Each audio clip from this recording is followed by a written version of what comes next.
Saya rekam. Saya absen ulang untuk biar rekamannya ada sah ya, biar sah banget. Mas Budi di Bekasi cerah, polusi lebih berkurang. Fadli, Banjarbaru panas banget juga Pak. Lubuk Linggau aman terkendali. Andi dari kemarin sudah kembali ke laut lagi Pak. Mas Andi Budiarto semangat selalu. Cuaca cerah, kecepatan angin 4-7 knot, jarak pandang jauh banget. Oke. Fikri, Cikarang macet, iya panas. Jeffrey, Sunter, cerah namun sedikit mendung. Tantri, Jakarta Barat, sama tiap hari panas. Riko, Cikarang Bekasi, cerah Pak. Rifki, Tamrin, Jakarta Pusat, cerah Pak. Oke, terima kasih untuk semuanya. Jadi hari ini saya bawa kabar gembiranya dulu ya. Kabar gembiranya saya punya data-data yang nanti akan saya share. Salah satunya data hasil penelitian McKinsey. Ini saya kasih gratis, bahkan ada ini cuman yang digambar ini cuma satu bagian. Tapi sebenarnya banyak filenya itu ada, dan waktu itu ada yang nge-share gambar ini tapi fullnya itu nggak punya full PDF. Makanya saya cari datanya dan akhirnya ketemu. Jadi fenomena COVID kita saat ini ada usaha-usaha yang bakal terkena resesi, apalagi kurang lebih 3 bulan ke depan. Oke. Jadi tetap stay healthy, teman-teman jaga keuangannya dengan baik. Kalau bisa punya dana darurat, nanti kita ada kabar baiknya, ada banyak data yang mungkin saya nanti bisa share. Kabar buruknya ini kita akan memasuki masa resesi. Begitu juga dari perusahaan saya juga, di mana saya bekerja, ngerasain sekali sales berkurang. Kita harus ada juga yang kemarin, yang Vicon yang pertama, Vicon yang kedua di kelas yang lain ada yang juga ada pemecatan, terus ada gajinya yang dikasihnya cuma setengah. Terus kemudian mertua saya masih kerja. Dia cerita dia bakal pangkas keuangan, bahkan yang manajer akan dikasih duitnya cuma sedikit gitu.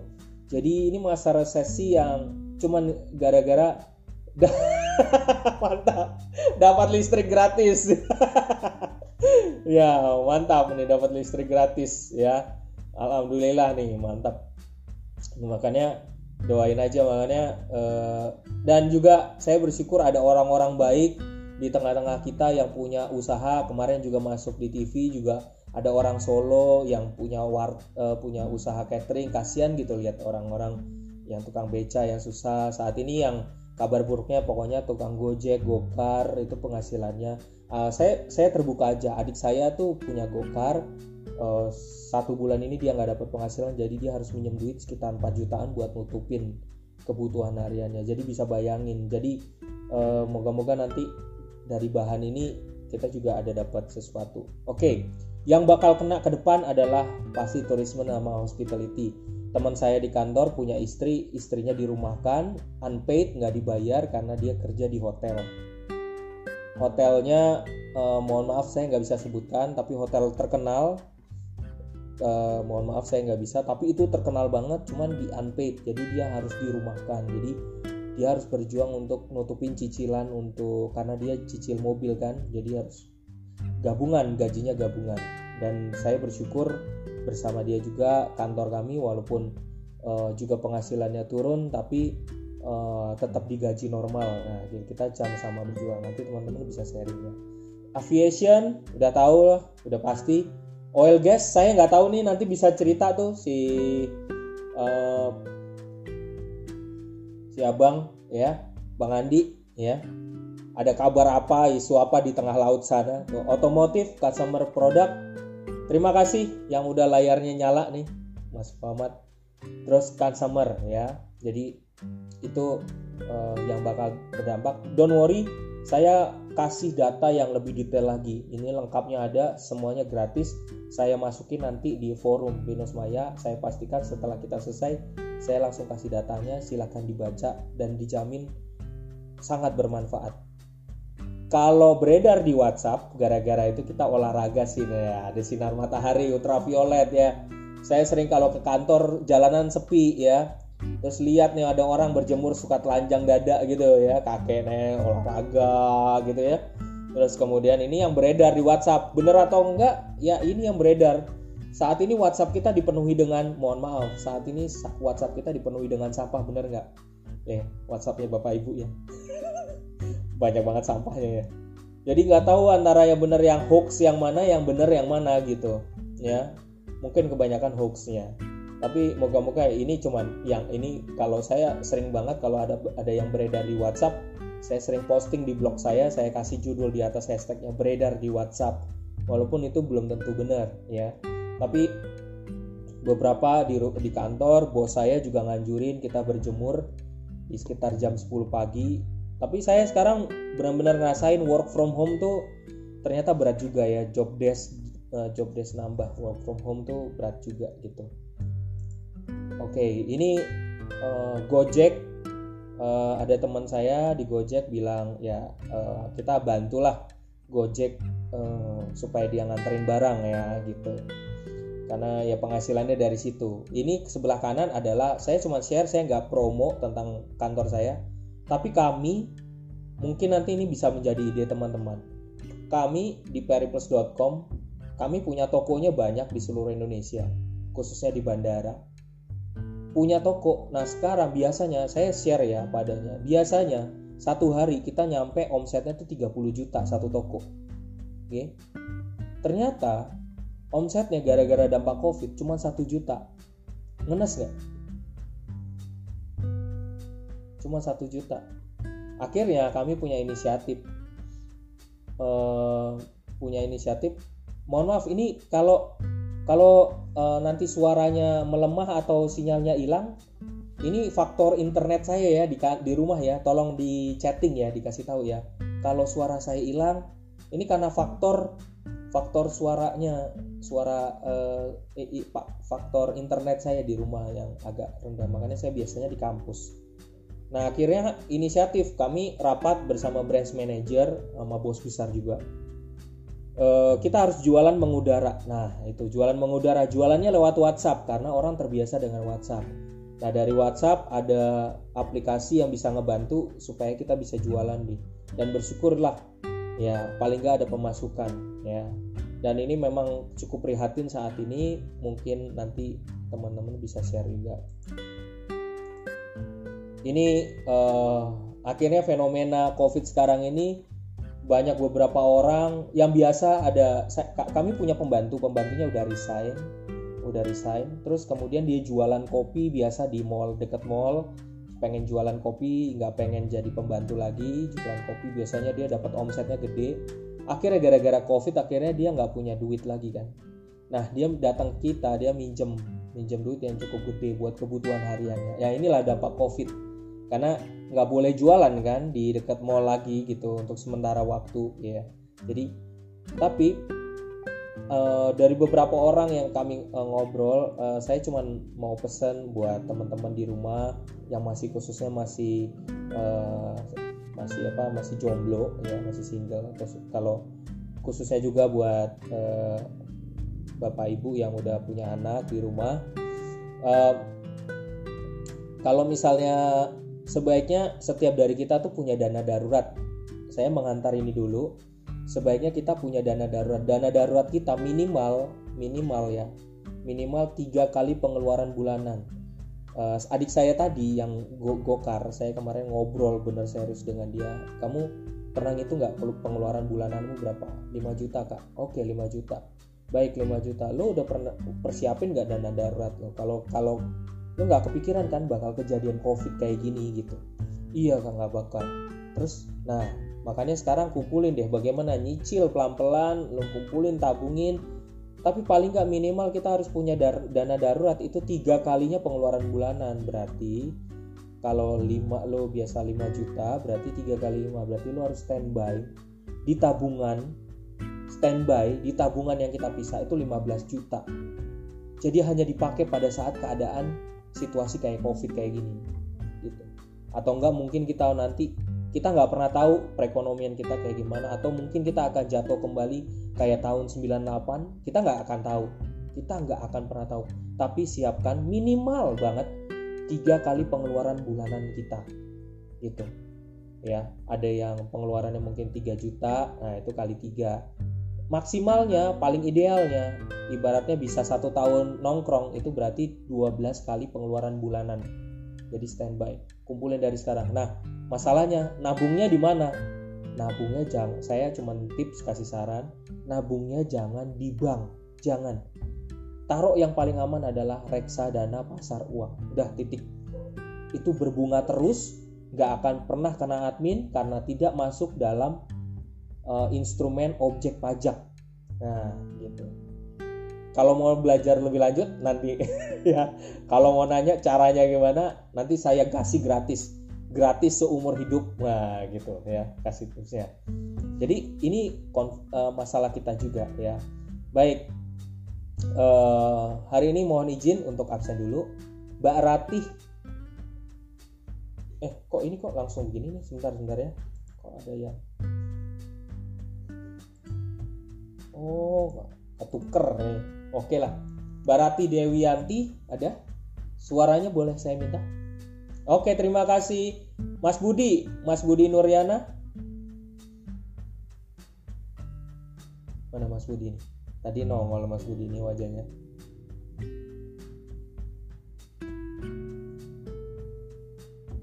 Mas Riko Aziz. Oke, terima kasih Mas Riko, terima kasih. Pak Andi Budiarto mana nih? Pak Andi Budiarto nih yang di tengah lautan. Oke, terima kasih Pak Andi. Mas Fadli.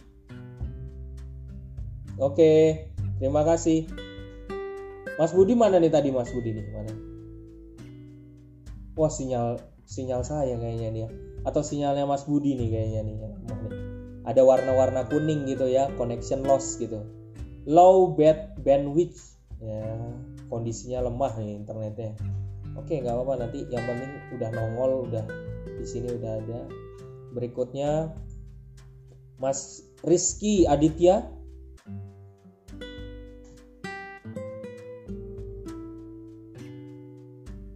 Oke, saya lewatin dulu.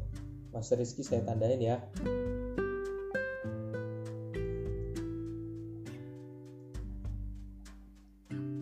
Terus Mas Jeffrey, Bro Jeffrey Gunawan.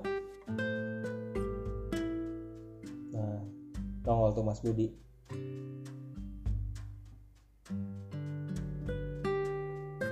Hadir ya.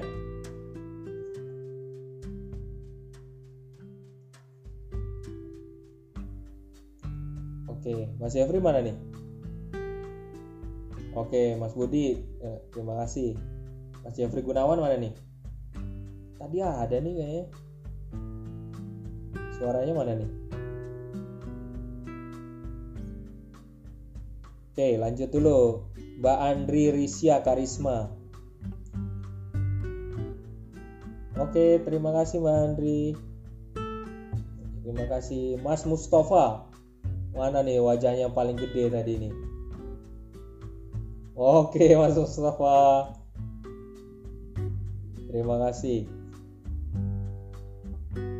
Bro Tantri Wijaya mana nih?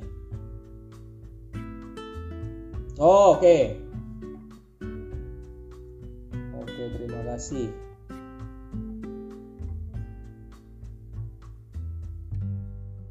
Terus Mas Rifki Sulkifli.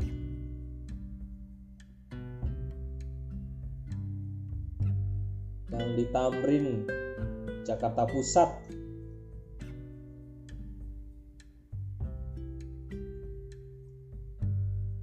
Wah, nggak ada suaranya nih. Mana nih? Bro Jeffrey, ada nih Bro Jeffrey Gunawan.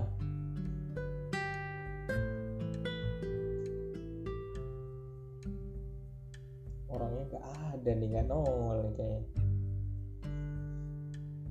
Muhammad Nur Fikri. Oke, terima kasih. Ya, terima kasih.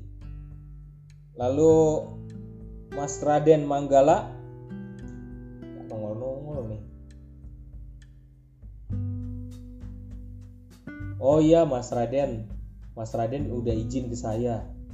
Mas Raden ini pilot dia. Jadi dia pilot, dia izin pas banget. Nggak tahu kenapa setiap kali sesi kita Vicon dia lagi terbang. Nah itu doang. Terus Pak, saya siap terima resikonya gitu. Kalau dikasih tugas ya udah dikasih tugas Pak gitu. Terus ya udah, yang penting Vicon saya didengerin nih, ada perbincangannya, ngobrolin apa. Oke. Bro Jeffrey Gunawan, maaf Pak, sinyalnya kumat. Nah, oke, ngerti. Yang penting hadir, dah. Yang penting chatting ya. Oke, untuk Mas Raden Manggala nanti urusannya beda lagi nih kita nih. Oke, baik. Saya mau. Jadi tetap sehat untuk semua. Kalau nanti sebentar saya kasih pengantar di sini.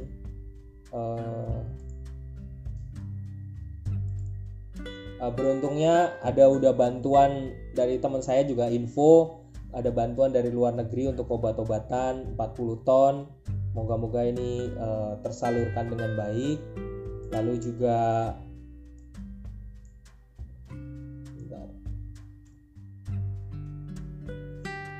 udaranya juga jadi lebih bersih, orangnya juga berkurang ya, keuntungannya.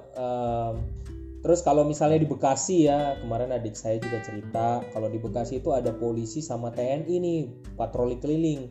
Tapi apakah benar demikian? Tapi sih adik saya memang lihat langsung ya. Jadi anaknya waktu itu lagi main-main disuruh pulang ke rumah. Ya, beruntung juga ada beruntung juga ada organisasi Buddha Seci yang menggalang dana ya, itu memberikan bantuan ya. Terus kemudian banyak juga pemerhati melakukan penggalangan dana di kitabisa.com. Saya udah pernah ketemu orangnya yang CEO-nya kitabisa.com, dan memang dia punya niat yang luhur untuk kitabisa.com itu keuntungannya sebenarnya untuk menggalang dana jauh lebih mudah. Jadi kita salah satu cara yang lebih ikhlas untuk membantu, karena kita bisa menggalang seluruh Indonesia. Dan kabar baiknya buat sekalian ya, saya juga share, kitabisa.com itu punya ada kan ibaratnya dia juga punya kayak macam asuransi. Cukup dengan 10.000. Kalau nanti ada kalau nggak salah Kitabisa Plus itu dengan 10.000 setiap kita hanya bayar 10.000 iurannya, dan kita udah di cover untuk ada tumor segala macam, mirip kayak asuransi sebenarnya ya, mirip kayak BPJS. Jadi nanti saya kasih linknya aja di forum Binus Maya, dan ini saya udah ikut, saya ikutin juga keluarga saya karena biaya murah, kita menggalang dana bersama sampai sekitar 3 miliar ya, udah kalau nggak salah tercatat terakhir tuh 3 miliar. Jadi untuk ya backingan kita aja lah, kita bisalah keluarin 10.000 buat backingan kita. Nanti linknya saya kasih buat teman-teman semuanya kalau dirasa bermanfaat ya. Kabar buruknya tadi udah Gojek, Gokar kesulitan saat ini, mereka sedang berjuang. Semoga mereka diberikan rezeki yang cukup banyak ya untuk perjuangan kurang lebih 2 sampai 3 bulan ke depan. Kemarin itu ada info, saya diinfo mall misalnya kayak mall di Plaza Indonesia ya kalau nggak salah ya. Ya jadi udah janji Mall Kelapa Gading udah janji buka tanggal 4. Akhirnya dirubah menjadi tanggal 24 ya, karena Covid-nya semakin banyak yang kena gitu. Karena ya, Kelapa Gading termasuk yang banyak kenanya gitu.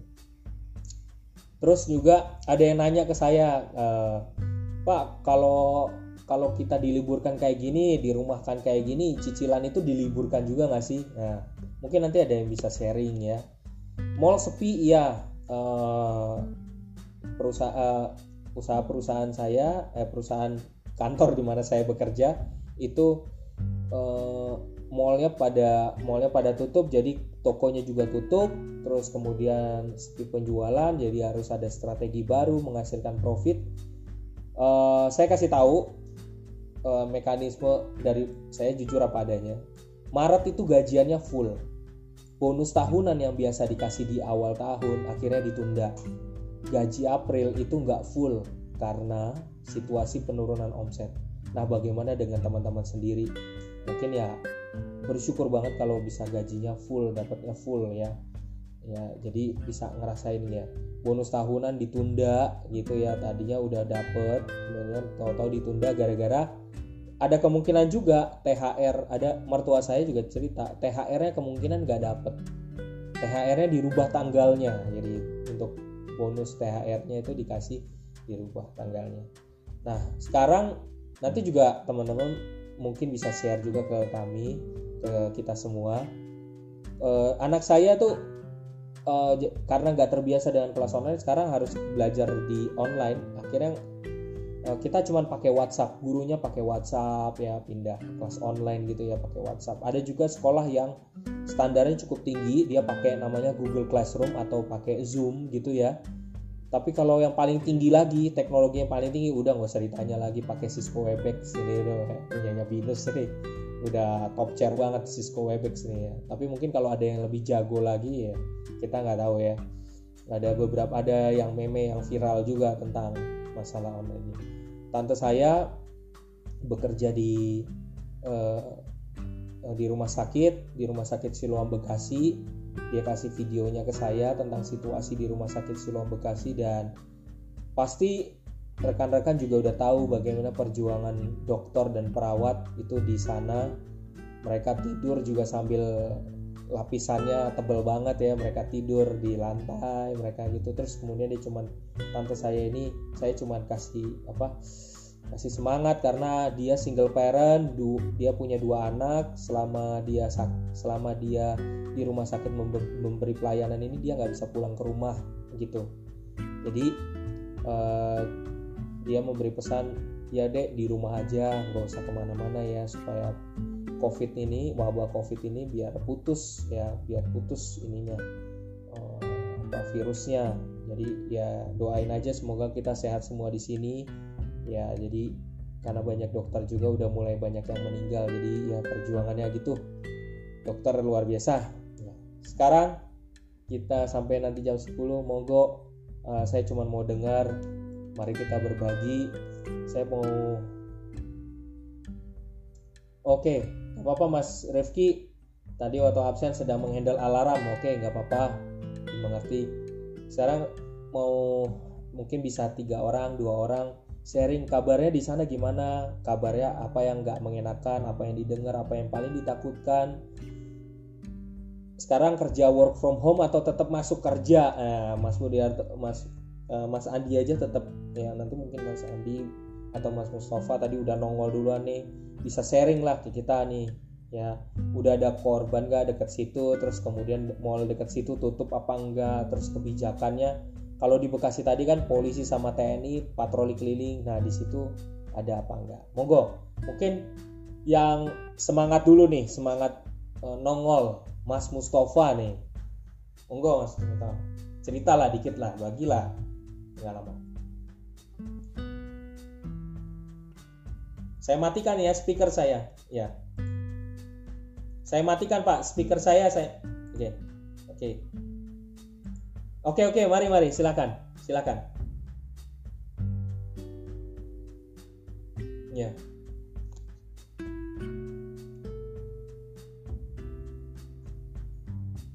Iya. Oh, banyak juga ya. Iya. Oh.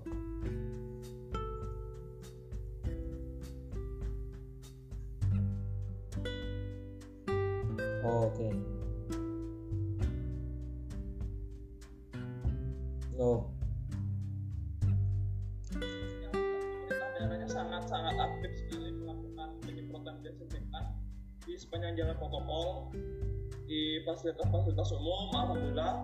Yang jadi masalah sekarang adalah bagi kami PLN adalah menurunnya kegiatan aktivitas produksi beberapa pelanggan besar seperti pabrik karpet, kemudian mall nih, mall terbesar di sini ada Lipo Mall, tutup 2 minggu. Oh, tutup 2 minggu ya. Oke. Tutup 2 minggu. dan dia estimasi kami bisa kehilangan omset di pelanggan-pelanggan besar sampai 50% jualan. Iya, luar biasa banget. Gitu. Alhamdulillah, tapi di sini masih kondusif, aman. Iya. Harga barang tidak melonjak, masih stabil. Amin. Itu aja Pak Henry, mungkin yang lain mau sharing juga. Oke, terima kasih Mas Mustafa. Wah, datanya nih akurat banget, terima kasih. Baik, gitu. Mas Fadli mungkin bisa sharing nih, wajahnya sekalian nongol nih. Mari. Mas Fadli udah aku catat nih, udah aku keker dia, harus sharing dia. Ya. Oke, Mas Fadli ya. Terima kasih Pak. Ya. Ini tentang COVID ya Pak ya? Iya. Boleh sharing apapun ya, boleh sharing apapun. Iya. Kalau di Kalsel sih info terakhir itu Banjarmasin Pak, apa namanya tuh transmisi lokal ya. Jadi yang habis dari sana itu keluar itu dia langsung ODP statusnya. Oke. Aduh, iya. Teman saya ada yang dari Banjarmasin, dia dikasih kayak apa ya? Kayak surat izin apa gitu, karena kan harus berangkat kerja ya. Iya. Tahu kan statusnya juga langsung ODP situ. Kalau dari Banjarbaru sendiri kemarin sempat ada juga sidak dari polisi. Oh ada ya. Suruh kita bubar. Di rumah makan Pak. Disuruh pulang. Disuruh bubar. Aduh, suruh. Ya, disuruh pulang.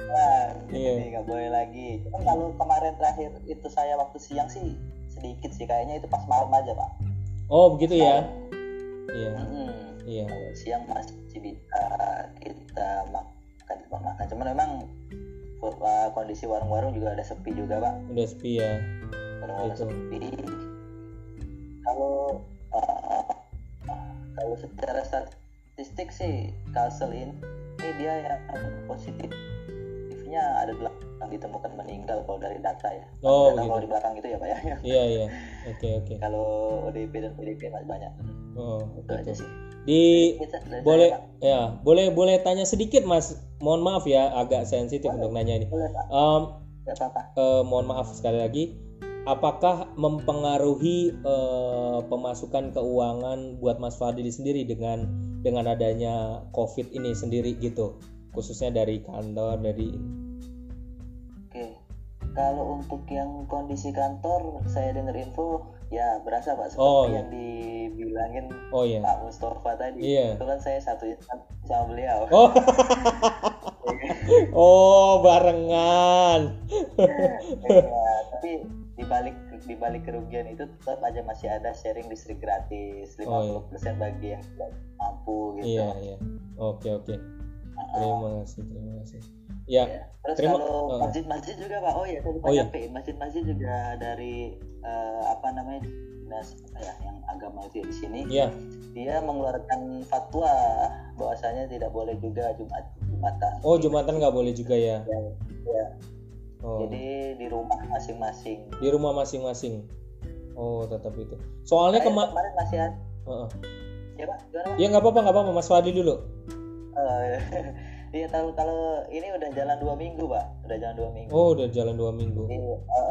Cuman nggak tahu ini minggu depannya gimana lagi, apakah udah bisa lagi atau masih belum bisa. Iya, oke. Iya, terima kasih Mas Fadli. Sama-sama. Saya jadi Mas Fadli cerita, jadi saya ingat belum lama ini baru 2 hari 3 hari. Ini buat info buat kita semua ya. Buat kita semua. Ada teman saya di kantor yang ibunya meninggal akibat diabetes. Jadi dia meninggal di Bekasi. Ibunya meninggal di rumah sakit, masuk rumah sakit, lalu langsung diperiksa COVID sama rumah sakitnya. Terus kemudian kalau pemeriksaan COVID itu butuh 5 hari buat kedeteksi positif atau negatifnya. Nah, masalahnya ibunya sakit gula, diabetes. Itu ternyata dia meninggal di hari kedua. Jadi hasil tesnya belum keluar kan, karena hari kelima kan nunggunya kan nggak mungkin lama kan. Bisa aja mayatnya mohon maaf ya, jenazahnya ditunggu sampai di hari kelima sampai positif atau negatif karena dia mau dimakamin di Pondok Rangon. Pondok Rangonnya minta surat bahwa terbebas atau enggak dari COVID. Nah gitu. akhirnya karena nunggunya di hari, akhirnya Pondok Rangon tidak kasih izin untuk dimakamin di sana. Terus kemudian akhirnya ibunya terpaksa dilakukan SOP seperti layaknya para penderita COVID lainnya. Langsung dimasuki, mereka tidak boleh mendekat ke ibunya, terus langsung dimasukin di dalam peti. Terus kemudian yang memakamkan adalah tim dari yang biasa mereka pakai baju itu, kayak gitu. Jadi di makamnya pun mereka nggak boleh mendekat. Nah, bayangin sedihnya kayak apa gitu ya. Jadi ini buat kita pengalaman, takutnya nanti ke depan mungkin ada peristiwa yang terjadi yang kurang lebih sama. Jadi kita harus antisipasi juga gitu situasi kayak gini. Karena teman saya ini yakin bahwa dia sedih, tapi karena yakin bahwa sebenarnya ibunya tuh cuma sakit diabetes gitu. Tapi akhirnya dipakai di SOP yang sama. Terus aku iseng nanya ke dia, kira-kira ibumu di dalam peti dibungkus nggak? Gitu, aku tanya gitu, ya kan? Terus akhirnya dia jawab, dia yakin iya dibungkus pasti, gitu. Makanya langsung dimasukin dalam peti. Tapi soalnya mereka nggak boleh mendekat, sampai udah di dalam tanah pun untuk sementara nggak boleh langsung mendekat, nggak boleh, gitu. Jadi di rumah pun doanya juga nggak boleh rame-rame ya, nggak boleh banyak orang. Jadi ya bisa situasi kayak gitu kan nggak mudah juga ya gitu. Oke, siapa lagi nih yang mau sharing? Mas Muhammad Nur, mau sharing Mas Muhammad Nur? Ya Pak. Oke, bolehlah, ayolah Muhammad, yuk sharing lah. Kalau di Kabupaten Bekasi sendiri masih normal sih Pak. Oh iya. Seperti ya kalau sholat Jumat mungkin sudah ditiadakan. Oh gitu. Terus juga mungkin ada yang dikasih jarak Pak sholat Jumatnya itu. Kalau di perusahaan saya sendiri saya masih tetap bekerja Pak. Oh gitu ya, oke. Oh masuk ya, tetap masuk ya. Iya, cuman yang saya herankan itu kayak manajemen sendiri kayak mengambil apa ya Pak, seperti mengambil kesempatan di COVID ini Pak. Contohnya saja lembur ditiadakan tapi planning naik gitu Pak. Oh jadi gitu. Ya, mengambil kesempatan juga. Oh iya. Itu dirasakan seluruh karyawan ya benar. Ya yang paling merasakan sih model saya sih Pak. Model saya kan bekerja di sebuah perusahaan elektronik. Iya. Nah, kebetulan di model saya itu bulan April sampai Juli itu planning itu naik. Oh, nah, gitu. Itu manajemen malah mengambil keputusan untuk mentiadakan overtime, tapi planning itu kok naik gitu loh Pak. Waduh. Dan itu ya tidak masuk akal sekali menurut saya. Iya sih. Iya. Ada yang iya ada. Oke. Kalau kondisi mal-malnya di sono tutup Mas? Aduh jarang ke mall Pak. Oh iya jarang ke mall malah nih. Iya. Kalau kata teman sih tutup Pak. Oh gitu ya. Iya. Mall tutup. Cuman pasar tetap ada Pak, buka ramai. Pasar ramai ya gitu ya. Kalau seperti ini Pak, tempat olahraga seperti GOR itu ada beberapa GOR yang sudah lockdown. Oh begitu ya. Iya begitu Pak. Tapi kalau pasar tetap buka Pak. Pasar tetap buka. Oke. Iya. Terima kasih loh Mas Muhammad ya. Thank you ya. Tetap semangat ya. Kerjanya tetap semangat. Kita saling menguatkan walaupun kita sama-sama sedih nih, gitu aja sih. Aduh ampun ya benar. Iya Pak. Iya, ya oke. Kita nggak bisa tebak sih situasi kayak gini nih. Jadi kita sama-sama ya berjuang lah gitu. Nah, satu lagi deh terakhir. Saya mau denger yang ini nih, Mas Andi. Mas Andi mana nih Mas Andi? Kasih kabar dong situasinya. Ayo, Mas Andi kasih kabar dong di lautan sana gimana? Situasi jadi yang paling berubah adalah schedule kerja ya. Kemarin normalnya kan kita 12 hari on, 12 hari off. Jadi 12 hari di rumah itu ya paling ada meeting atau ada apa. Nah sekarang ini dengan kondisi seperti ini, kemarin saya off tanggal 15, saya baru naik lagi kemarin tanggal 3. Di situ gitu. Karena memang ada perubahan strategi menghadapi COVID-19 ini. Jadi waktu tanggal 15 off itu udah langsung di state oleh perusahaan harus isolasi mandiri. Jadi begitu sampai rumah ya memang nggak bisa kemana-mana gitu. Oh gitu, diminta ya isolasi mandiri. Iya diminta. Karena ini untuk ngeyakinin begitu kita naik lagi ke sini jangan sampai kita membawa virus darat gitu. Karena kalau di lautnya malah ada yang terjangkit gitu. Nanti hadapinya bakalan lebih sulit. Ini schedule ini perubahannya yang saya dengar terakhir ini malah bakalan lebih lama, jadi ke 28 hari on, 28 hari off. Nah, dengan schedule 28 otomatis dari segi finansial juga ada banyak perubahan juga. Karena kan kita sistemnya selain ada basic, ada tunjangan offshore juga kan, tunjangan laut juga. Nah, begitu kita naik 28 di laut mungkin finansial bagus, tetapi bulan berikutnya ketika 28 hari off-nya ini cuma dapat basic aja mungkin agak turun. Itu yang perlu disiasati sih. Iya. Benar. Situasinya ya Mas ya. Terus iya, kalau di rumah sendiri sih kemarin memang social distancing, cuma saya sempat ya ngobrol-ngobrol sama tetangga lah, jangan sampai putus sama sekali gitu. Ya kita memang bikin aktivitas ini paling nggak di komplek itu kita bersih terus kita bagi-bagi disinfektan buat lingkungan aja lah. Gitu. Iya. Semangat ya, Mas. Selalu semangat. Terus. Ayo Mas. Yang lainnya mungkin yang tadi berkenaan sama harga minyak ya. Mungkin secara kalau saya kan orang hulu ya, jadi kurang paham lebih dalam lah. Cuman yang jelas sebelum COVID-19 pun sebetulnya harga minyak itu sudah turun dalam berapa 10 tahun terakhir itu memang titik paling rendah gitu, karena akibat Rusia yang dia nggak mau ngurangin produksinya ya.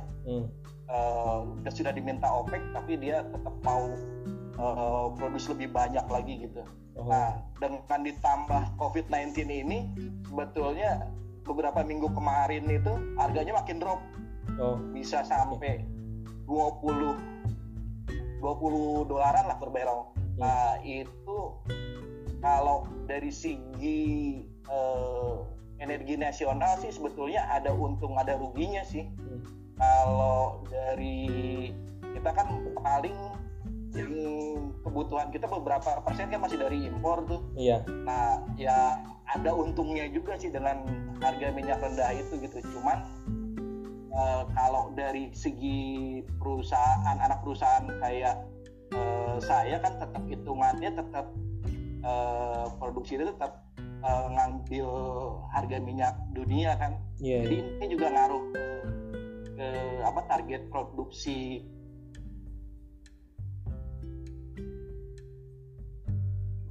Yang lain di sini kemarin kita naik perubahannya ada rapid test juga. Rapid test. Ada rapid test ya? Ya, dari beberapa orang yang memang tinggal di zona merah. Jadi dapatnya gratis Mas itu? Iya, memang kewajibannya yang nanti dari planningnya itu dari beberapa orang. Kan kita disuruh ngisi form tuh waktu selama off itu, operator temperatur badan berapa, terus kondisi badan ada keluhan atau enggak. Nah, nanti yang selain zona merah, kalau ada keluhan kita diminta rapid test. Terus pengaturan di transportasinya juga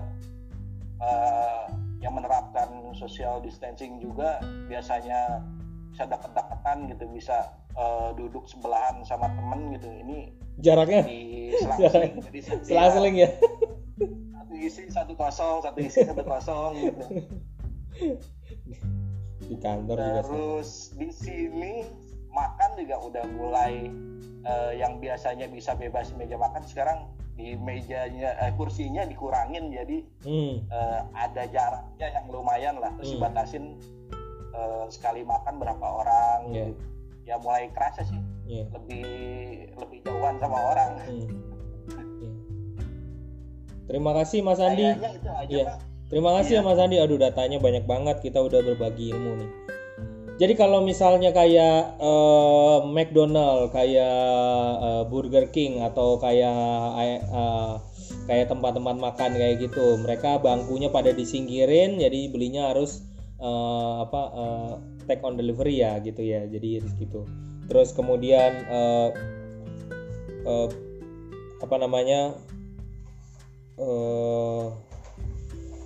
yang kalau dibilang e-commerce laku, jadi bilang gini, ada orang bilang, wah sekarang udah pindah ke online, e-commerce-nya rame gitu kan, e-commerce-nya rame penjualannya, online-nya rame penjualannya. Enggak juga, karena mereka pada nahan belanja juga gitu, takut juga gitu untuk belanja online karena dalam situasi yang nggak kondusif banget sebenarnya buat belanja ya.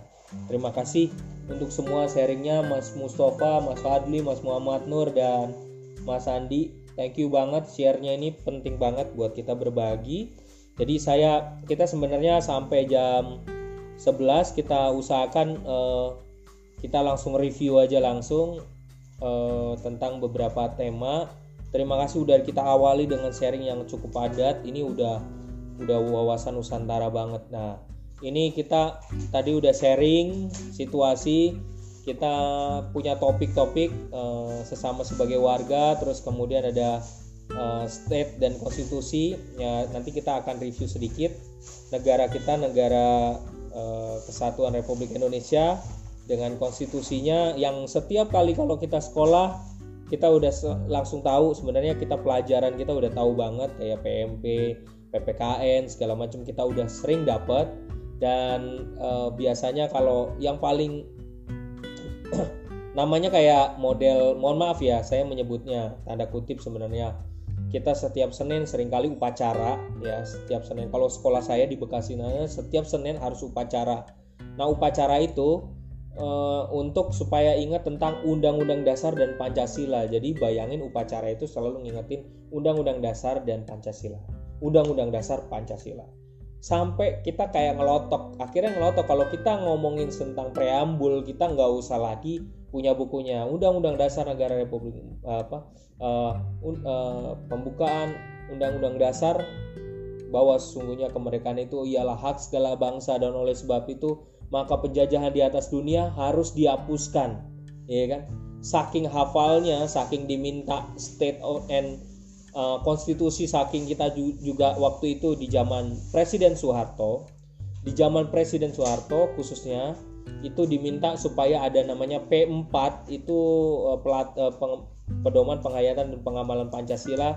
Perilaku kita diatur berdasarkan Pancasila itu. Jadi bayangin kita harus konstitusinya kita harus hafal banget, kita harus sesuaiin banget saat itu, dan kita harus itu menjadi pedoman ya.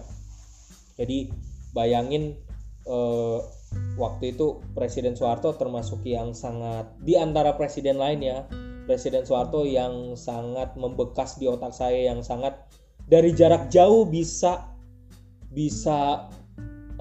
seakan-akan orang ini mengawasi saya ya gitu, karena sangat ini banget ya, kuat banget dia waktu memegang sebagai presiden banget ya, jadi gitu. Dan ini ada Archipelago of Indonesia, Wawasan Nusantara Indonesia, dan HAK ya. Saya akan campur di sini.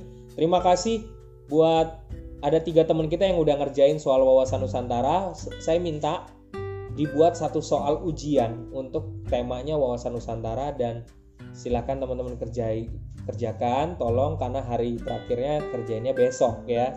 Jadi terima kasih untuk Andri Risya Karisma untuk ada soal Wawasan Nusantara dibuat unsur dasar terbentuknya konsepsi wawasan. Ini kayak pilihan berganda ya gitu, pilihan berganda. Jadi sebenarnya nanti kebanyakan ini saya udah punya ada bahan yang tahun lalu. Nanti kisi-kisinya ini saya bisa bagikan ya. Saya punya yang tahun lalu, nanti saya bagikan, dan tidak menjadi patokan bahwa soal ini adalah untuk ujian teman-teman dari awal pelajaran kita sampai akhir, tapi setidaknya membantu. Ini terima kasih untuk dan salah satunya nanti pasti ada soal temanya Wawasan Nusantara. Andri Grisya udah nulis, Jeffrey Gunawan thank you banget. Ini soal cara pandang sikap bangsa ya, terus kemudian cara pandang sikap bangsa Indonesia mengenai diri dan lingkungannya yang serba beragam dan bernilai strategis, mengutamakan persatuan dan kesatuan bangsa adalah definisi dari Wawasan Nusantara ya. Jadi mudah banget itu. Bisa juga nanti silakan teman-teman bikin soalnya agak sedikit susah gitu ya. Contoh dari Wawasan Nusantara bagaimana, contoh realnya bagaimana. Terima kasih juga kepada Budi Nuryana udah ngerjain. Di sini juga ada wadah kontur, isi, konten, tata laku adalah merupakan dari unsur konsepsi Wawasan Nusantara. Oke, saya lompat. Ini ada satu film judulnya Sugija. Sebenarnya ini udah dikenal, ada universitas namanya Sugio Pranoto. Nah, Sugio Pranoto. Nah, ada film ini sebenarnya waktu itu sempat viral banget film ini, karena yang meranin adalah Garin Nugroho sendiri, dan di sini menggambarkan bahwa situasi Indonesia saat itu adalah masa krisisnya antara peperangan antara orang Jepang sama orang Belanda sendiri. Waktu itu waktu kita dijajah sama Belanda, KTP kita itu dibuatin sama orang Belanda dengan berbahasa Belanda. Nah, jadi KTP-nya hanya yang mengerti adalah orang Belanda. Jadi orang Belanda itu penguasa waktu itu di sini, dan dia minta semua orang harus punya KTP. Nah, KTP-nya bentuknya kertas kayak selembar surat, dan itu aja dimengerti oleh mereka. Nah, di sisi lain orang Jepang juga akhirnya habis itu diambil alih setelah Belanda diusir, terus kemudian diambil alih sama Jepang. Nah, Jepang juga pakai cara yang ya sebenarnya Belanda sama Jepang juga mengerikan sih. Banyak data-data kita, data-data Indonesia itu disimpan di Belanda. Kalau nggak salah nama tempatnya itu namanya KTVL ya. Jadi surat-surat sampai surat-surat Kartini juga disimpan di sana. Nah, kalau Jepang, budaya kita sebenarnya memiliki kemiripan. Jadi nilai-nilai Asianya itu tetap sama. Kita juga entah kenapa setelah kita merdeka ini, kita juga senang dengan Jepang, dengan budaya Jepang. Banyak anak muda di Indonesia juga senang Jepang. Jadi sebenarnya nilai kita nggak terlalu jauh beda dengan Jepang sendiri sebenarnya. Kakek saya banyak cerita karena dia seorang prajurit dulu di Blitar, jadi dia banyak tahu, dan saya bersyukur banget bisa banyak dapat cerita dari dia tentang kita. Nah, Pramudia Natatur bukunya banyak banget. Dia punya pemikiran berdasarkan data-data risetnya dia. Salah satunya adalah kalimat Indonesia adalah negeri budak di antara bangsa dan budak bagi bangsa-bangsa lain, karena kita posisinya adalah dijajah.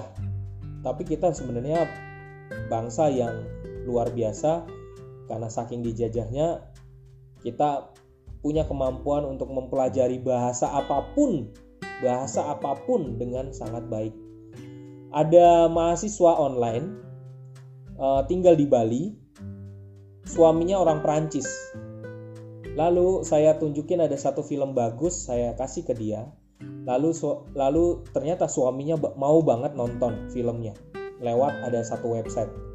Tapi dia cerita suaminya itu nggak mau yang pakai bahasa Inggris. Kenapa? Karena orang Prancis itu benci banget sama orang Inggris. Gitu. Entah dia benci sama bahasanya atau apa, tapi dia cari yang terjemahannya bahasa Prancis. Terus dia bilang ke saya, Pak Happy masa nggak tahu sih, orang Prancis itu nggak terlalu suka belajar bahasa asing lain. Dia tuh kalau demen orang Prancis lebih suka untuk bahasanya sendiri. Dia sangat cinta dengan bahasanya sendiri. Oh, ngerti sekarang. Makanya bersyukur banget kalau orang Indonesia itu punya kemampuan yang tinggi untuk belajar bahasa. Ada teman saya juga belajar di Jerman, dia punya kemampuan bahasa Jerman luar biasa. Ada juga yang Prancis. Semuanya fasih banget, bahkan orang Indonesia yang ngomong Korea, ngomongnya tuh enak banget. Jadi kita nih orang Indonesia, mulutnya ini udah dirancang karena saking multikulturnya ya. Mulut kita entah bagaimana kita udah dirancang luar biasa. Soekarno, saya suka banget dengan pribadi ini karena dia pernah bilang di YouTube-nya juga bahwa bangsa ini bukan punyanya orang Jawa, bukan punya orang Sumatera, bukan punya orang Borneo, bukan punya orang Sulawesi, bukan Bali, tapi Indonesia nationality. We are together, kita bersama walaupun kita negara kepulauan, apapun itu. Jadi Soekarno selalu bilang, jangan pernah meninggalkan sejarah. Beruntung banget ada YouTube. Maka sejarah-sejarah pidato-pidatonya dia tentang bagaimana cara dia membangun Indonesia ini, itu ada semua di YouTube. Bersyukur banget sekali lagi karena ada YouTube.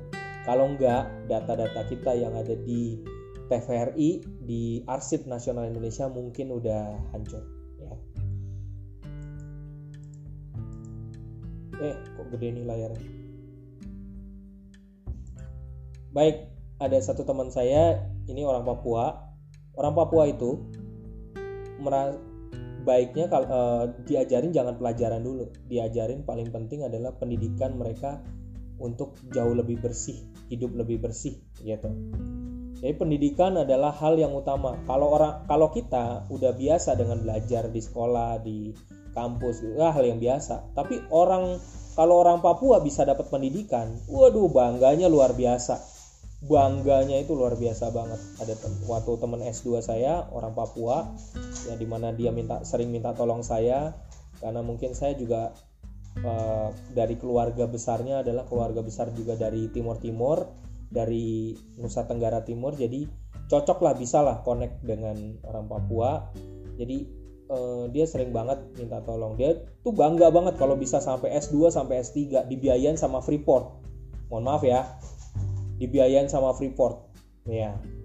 Jadi dapat beasiswa S2, S3, habis itu diusahakan sebenarnya harusnya dia balik ke Papua ya, tapi ternyata dia ya disuruhnya keluar dari Papua. Pesan menariknya apa? Jadi tanah Papua banyak emasnya, dikelola oleh Freeport, emasnya dikeruk sama Freeport. Mohon maaf nih ya, dikeruk sama Freeport. Teman saya seorang pendeta dapat kesempatan untuk, sebenarnya dia nggak boleh masuk karena dia bukan karyawan dari Freeport. Jadi dia masuk ke tanah yang lagi digali sama Freeportnya di dalam, dan dia dapat keistimewaan untuk masuk di tanah yang paling dalam di buminya gitu ya. Terus kemudian dia sambil megang, dia posting di Instagram, dan ternyata di tanah Papua itu emasnya banyak banget ya. Itu emasnya banyak banget ya, pantas saja baru sekarang kejadian diminta 51%-nya. Harusnya di zaman Soeharto dulu udah mulai ada kesepakatan ya, nggak tahu lah, itu ya politik kita ya. Pendidikan warga negara, kita bicara hubungan kita. Terima kasih. Sebenarnya dari tadi kita ngobrolin itu udah salah satu bentuk pendidikan kewarganegaraan. Kita ngobrolin bagaimana hubungan antara kita sendiri ya. bagaimana antara individu dengan negara sendiri, keyakinan, ada kecemasan juga. Dan kita sebenarnya udah belajar udah lama. Di sini di layar semoga bisa kelihatan, Mas Mustafa juga bisa kelihatan. Pelajaran kita dulu udah ada pendidikan kemasyarakatan, filsafat Pancasila. Kalau kampus filsafat itu ada namanya filsafat Pancasila. Terus kita kalau misalnya yang umum itu ada pendidikan kewarganegaraan, pendidikan moral PMP, pendidikan kewiraan, terus kemudian pendidikan kewarganegaraan. Ya. Harapannya ya ini kita udah pasti kita satu sama lain udah tahu kita punya sikap kewarganegaraan yang khas banget Indonesia. Khas banget Indonesia kalau menurut saya ya, khas banget Indonesia tuh contoh. Kalau kepada Mas Mustafa, saya nyebutnya Mas, saya tuh rasanya sungkan kalau nyebutnya, lihat Mas Mustafa lebih tua dari saya nyebutnya Mustafa gitu. Waduh, rasanya tuh saya berdosa banget. Kita punya budaya gitu. Saya akan nyebutnya Mas Mustafa, Bang Mustafa, karena kita punya budaya gitu. Kita punya budaya, kakek, nenek, adik, kakak, terus siapa? Cicit, terus kemudian habis itu tante. Kita, kalau orang bule di kantor saya juga ada orang bulenya gitu. Kalau nyebut pakai nyebut nama, nggak tengadeng-aling-aling, nyebut nama gitu. Ya jadi itu salah satu yang khas ke kita, sikap kewarganegaraan. Dan tadi misalnya sama Pak Andi di lingkungan, ya. RT barangan RT RW, ya kan? Itu bersih-bersih. Nah, kita memang punya sikap yang khas kedua adalah gotong royong. Mas Mustafa coba deh, punya nggak di dekat rumah waktu bersama tetangga gitu juga ada nggak namanya arisan keluarga? Kebetulan tuh di lingkungan sekarang nggak ada. Oh nggak ada. Di lingkungan sebelumnya ada juga kegiatan gotong royong. Iya. Makanya saya pindah terus Pak Epi. Iya. Dalam 7 bulan pindah, iya. setengah pindah. Jadi lingkungan yang lama ada memang. Iya. Di arisan keluarga ada nggak arisan keluarga? Kebetulan kami termasuk keluarga yang hobi arisan. Yang penting ngumpul aja. Oh, yang penting ngumpul ya. Oke. Kalau di sini nih di tempat saya ya, itu ada arisan bapak-bapak, ada arisan ibu-ibu. Iya. Terus ada arisan keluarga besar. Ya, mungkin karena budaya di Blitar itu, budaya tempat Soekarno, maksudnya masyarakat Blitar itu demen sekali dengan namanya arisan keluarga bersama gitu. Jadi rasa kekeluargaannya tuh tetangga tuh kalau misalnya ada yang susah, kita minta makan dikasih sama tetangga gitu. Dikasih. Mungkin kalau yang di Bekasi masih ngerasain kayak gitu. Jadi saling tenggang rasanya saking kuatnya bisa kayak gitu ya. Kita punya karakter yang luar biasa, terus kemudian punya semangat nasionalisme. Yes, punya semangat nasionalisme dan punya sikap demokratik. Nah, contohnya bedanya apa? Gini. Kalau semangat nasionalisme ada. Kalau kita pergi, mungkin di antara Bapak Ibu, di antara teman-teman ada yang udah pernah ke Korea. Kalau kita ke Korea Selatan, kita akan ngelihat bendera Korea Selatan itu berkibar di mana-mana. Oke? Ya. Itu semangat nasionalisme. Oke? Semangat nasionalismenya kuat. Bahkan kemanapun di kereta ada benderanya juga. Kadang-kadang saya lihat. Terus mereka kalau misalnya di daerah terpencil pun yang masih ngerasa sebagai Korea Selatan, dia pasang bendera Korea Selatan. Oke. Kalau di Indonesia, terus kemudian kalau misalnya kayak di Cina kayak penyemprotan COVID ya, penyemprotan COVID kemarin kayak gitu. Terus kemudian mobil atas nama negara Cina, ya kan? Begitu. Dia semprot segala macam. Jadi ada lambang-lambang negara. Tapi kalau Indonesia begitu ada yang nyemprot pakai COVID, bawanya nama partai. Ya. Kadang-kadang bawanya nama partai. Kenapa? Bukan salahnya partainya, bukan. Karena kita negara kita partainya banyak dan kita satu sama lain punya sikap demokratik karena itu salah satu demokratis ya. Jadi boleh gitu dia nyemprot, boleh bawa nggak ada yang ngelarang gitu. Karena terus jembatan kita kalau misalnya lagi ada udah mulai partainya udah banyak, jembatan flyover isinya apa? Bendera partai kan, bukan bendera negara Indonesia gitu banyaknya. Jadi kita memang suatu bangsa yang khas banget multiculturalnya. Ini mohon dicatat ini nanti biasanya keluar di ujian. Kalau menjadi warga yang negara yang baik ada 3 ininya tipsnya. 1, jadi warga negara yang baik ini dari sesi 2-nya biasanya keluar dalam ujian. Warga negara yang baik pasti pasti Anda pun semuanya punya kemampuan untuk mengembangkan diri. Passion Anda punya, ya. Anda sampai seusia Anda sekarang ini punya kemampuan, punya bidangnya. Saya juga jadi belajar dari Anda semua. Anda punya kemampuan yang luar biasa, ya. Itu warga negara ya, khususnya warga negara Indonesia konteksnya ya. 1 itu.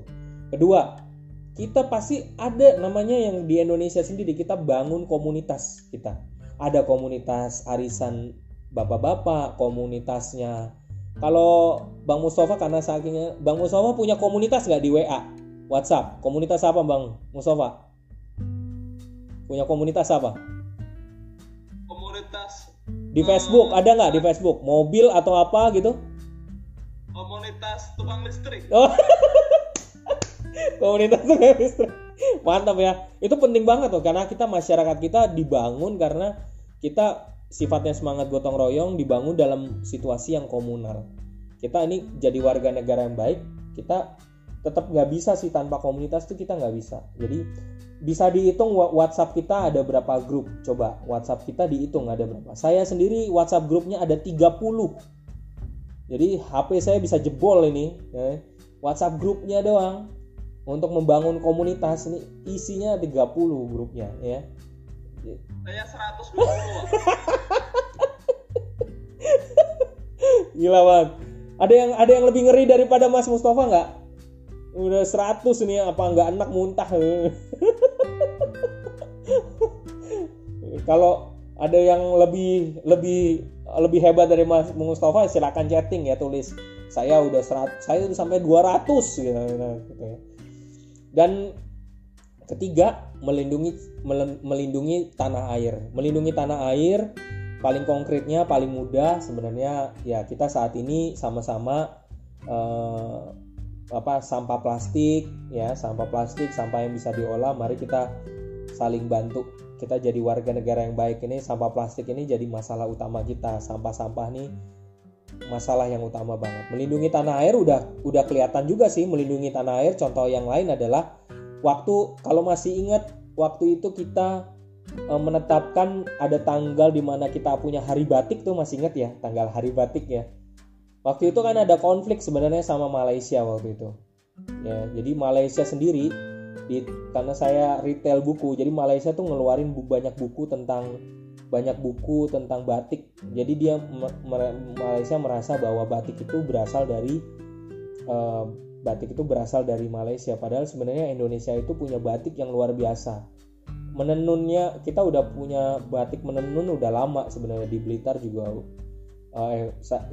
di Flores, di Papua itu ada batik untuk tenunan ya. Jadi saya juga orang tua saya, papa saya dari Flores, jadi punya tenunan yang khusus yang dikerjakan oleh mama-mama di sana yang mereka bekerja untuk bawa punya kekasan. Yaitu sebagai bentuk melindungi cinta tanah air. Ya. Status warga negara sebenarnya di zaman kalau Anda mencintai film, mungkin saya nanti kapan-kapan saya kasih linknya.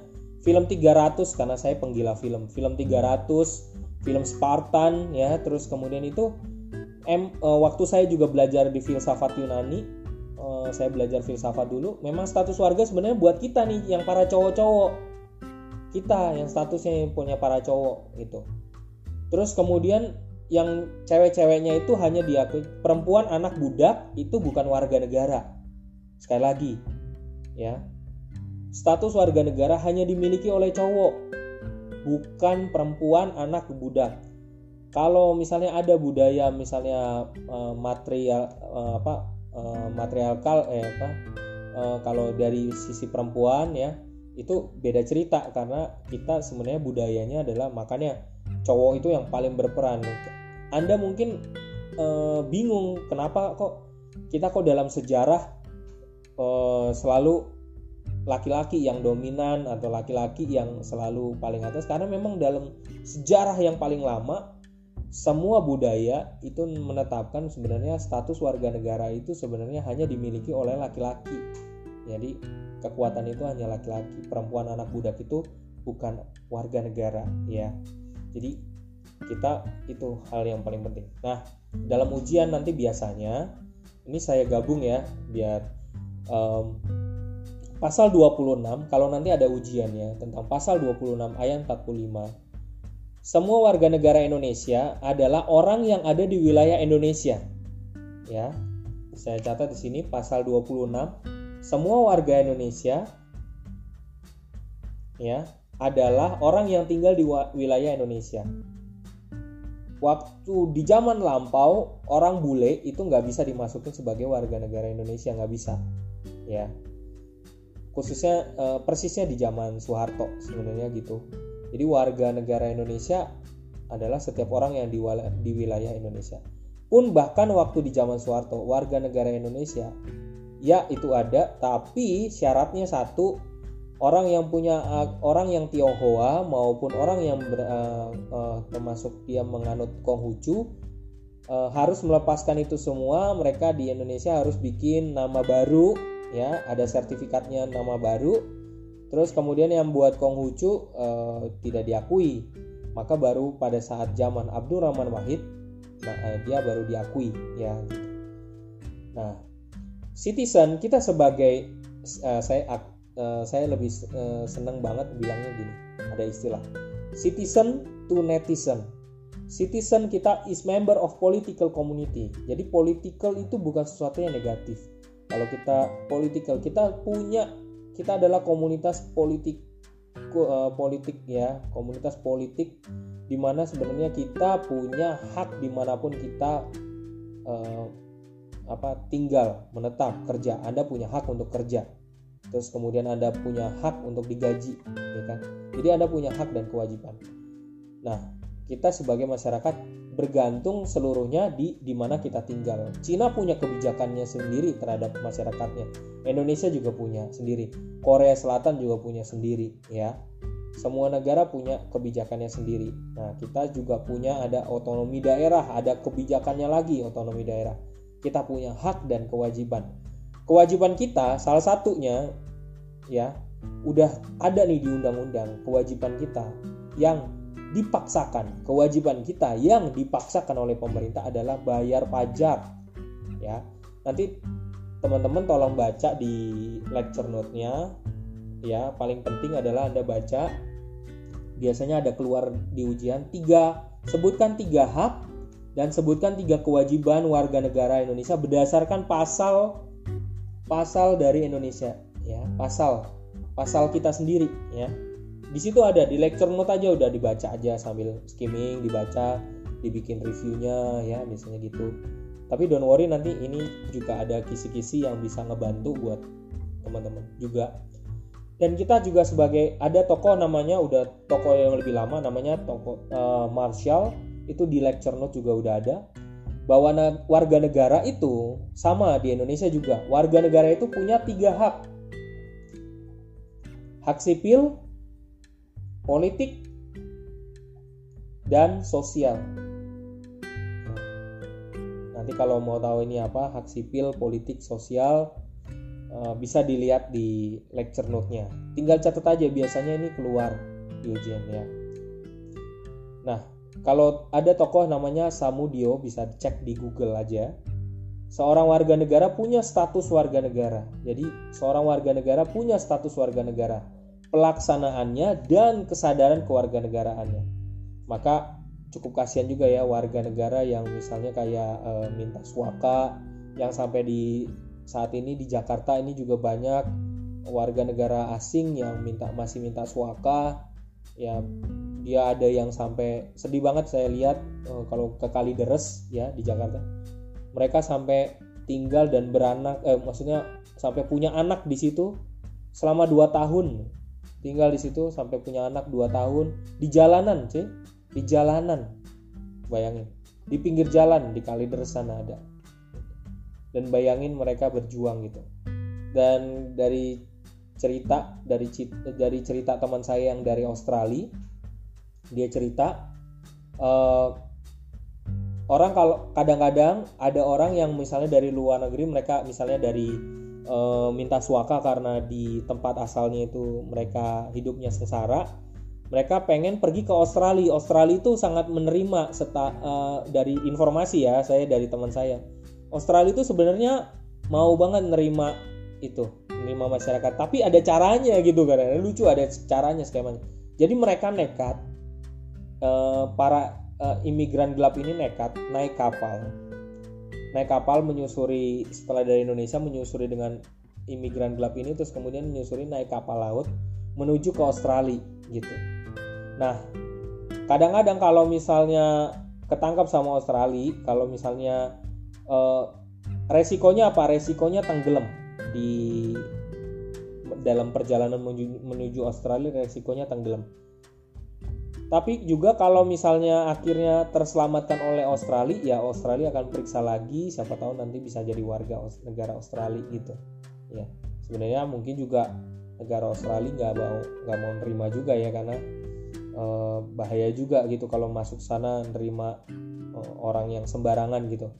Tapi ya gitu, mereka kadang-kadang ngambil resiko untuk bunuh diri ya, dalam konteks tanda kutip bunuh diri, sampai harus mau ngambil status warga negara di Australia gitu. Jadi banyak yang pergi ke sana gitu.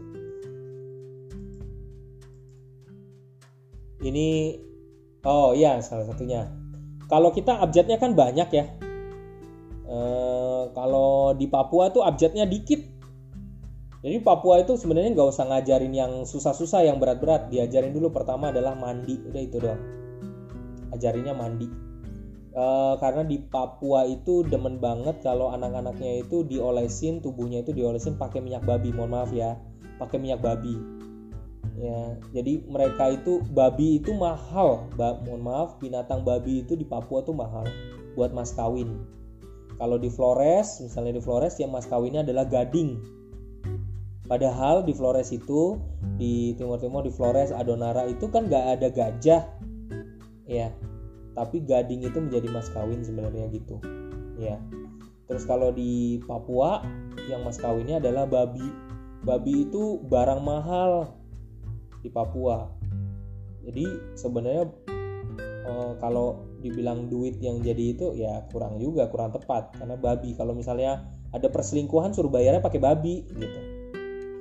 Nah, orang Papua cukup satu mintanya, kalau kita pergi ke sana, Anda dapat tugas untuk pergi ke sana, ajari aja hal yang paling penting, hidup bersih sama mandi dan membaca, karena abjad mereka jauh lebih pendek. Sebenarnya mereka punya hak juga sebagai warga negara untuk ke Jakarta untuk belajar nimba ilmu, karena ada beberapa teman saya yang juga mengajak orang Papua yang dirasa agak pinter nih gitu ya. Terus kemudian diajak ke Jakarta untuk belajar, jadi mereka juga akan jauh lebih pintar juga ya. Itu namanya udah nilai keadilan ya. Saya rekomendasikan, kalau nanti moga-moga saya bisa ketemu filmnya, saya rekomendasikan untuk tonton film untuk ngebandingin situasi kewarganegaraan di Indonesia dengan kisah nyata yang benar ada. Namanya, judul filmnya Green Book sama Burning on Mississippi. Green Book dan Burning on Mississippi. Ini bukan tugas, bukan PR, tapi kalau sempat nanti saya kasih linknya. Saya kasih, kalau tertarik untuk nonton silakan Green Book dan Burning on Mississippi. Kalau nonton Green Book, ini film yang baru masuk award ya, masuk nominasi ya. Ada di waktu zaman rasisnya antara orang kulit putih sama kulit hitam itu ada bukunya itu buku hijau, makanya dikasih judul filmnya Green Book. Itu adalah modul supaya orang kulit, kalau nggak salah, seingat saya orang kulit hitam harus menginap di mana, orang kulit putih itu harus menginap di mana. Jadi itu adalah buku panduan yang harus ditaati. Nah, di mereka sampai serasis itu, dan kita bersyukur banget masyarakat kita tuh multikultural. Kita masyarakat yang multikultural, walaupun kita kadang-kadang masih perang satu sama lain, masih beda pendapat ya. Tapi bersyukur juga di Indonesia masih ada kawin campur ya, ada orang Jawa kawin sama orang Batak gitu ya, bersyukur banget. Tapi ya yang khas banget sekali lagi saya mau tekankan, warga negara Indonesia adalah orang asli yang tinggal di Indonesia atau semua yang tinggal di Indonesia berdasarkan hukum yang berlaku. Jadi ada undang-undangnya, semuanya ada undang-undang. Baik, rekan-rekan, sekian dulu, terima kasih pertemuan kita hari ini.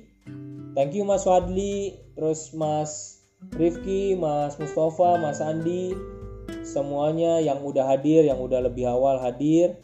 Bahan-bahan hari ini saya pastikan, silakan download. Saya pastikan nanti saya kasih mungkin satu link di forum Binus Maya, karena linknya kita ketemunya cuman bisa di sana. Semuanya saya kasih bahannya, silakan download.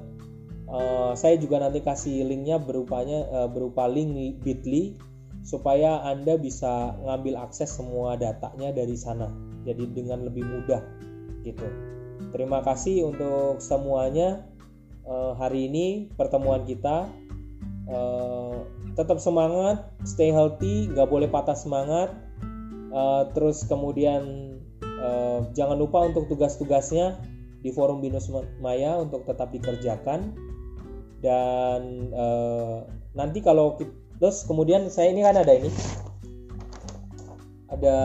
bahan ujian yang pernah tahun lalu, nanti saya kasih kisi-kisinya. Tapi bukan jadi patokan buat Anda untuk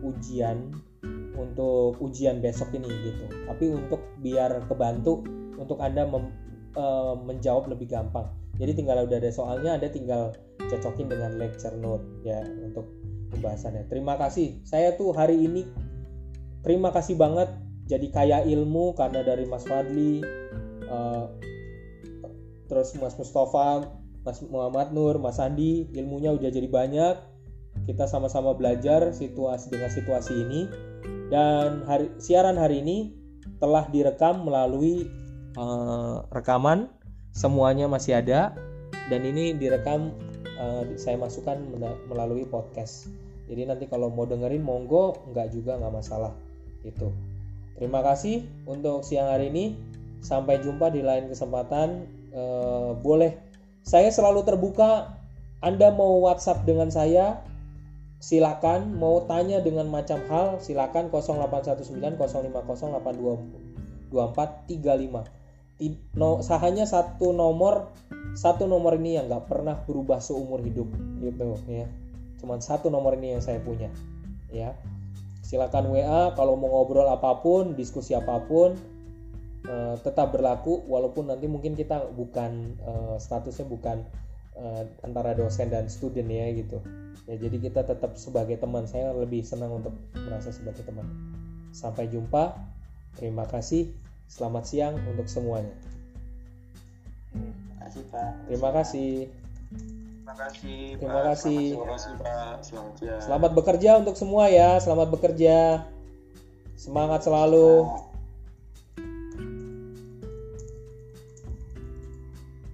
Terima kasih.